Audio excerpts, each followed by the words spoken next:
Army chief general Syed Asim Munir का दौरा चीन। पीएलए आर्मी हेडक्वार्टर में चीनी हम मनसब से मुलाकात। बाहमी सिक्योरिटी उमूर और फौजी ताउन पर तबादला ख्याल।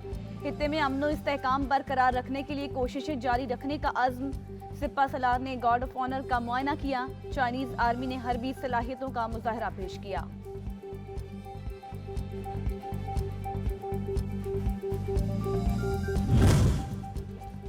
मुल्क में एक साथ इलेक्शंस की तारीख पर इत्तेफाक के लिए मुज़ाकरात की मोहलत का आज आखिरी रोज। पीटीआई से मुज़ाकरात के लिए वज़ीर आज़म की ज़ेर सदारत इत्तेहादी जमातों का मुशावरती इजलास जारी।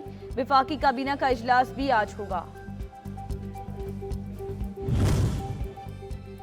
सुप्रीम कोर्ट में वज़ीर आज़म शहबाज शरीफ और chief election commissioner Sikandar Sultan Raja को ओहदों से हटाने के लिए दरख्वास्त दायर कर दी गई। दरख्वास्त ने मौक़िफ़ इख्तियार किया कि शहबाज शरीफ इलेक्शन फंड्स का बिल मुस्तरद होने के बाद कौमी असम्बली का एतमाद खो बैठे हैं। सिकंदर सुल्तान राजा का इलेक्शन के लिए फंड्स और सिक्योरिटी का तकाजा गैर मुनासिब है, उन्हें काम से रोका जाए।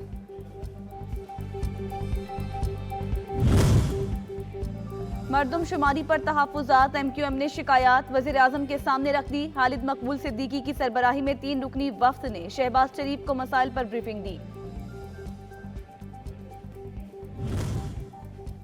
नाकामियों का जिम्मेदार दूसरों को करार देने वाले इमरान खान ये बताएं, तोशाखाना से घड़ियां चुराने का दबाव भी कमर बाजवा ने डाला था।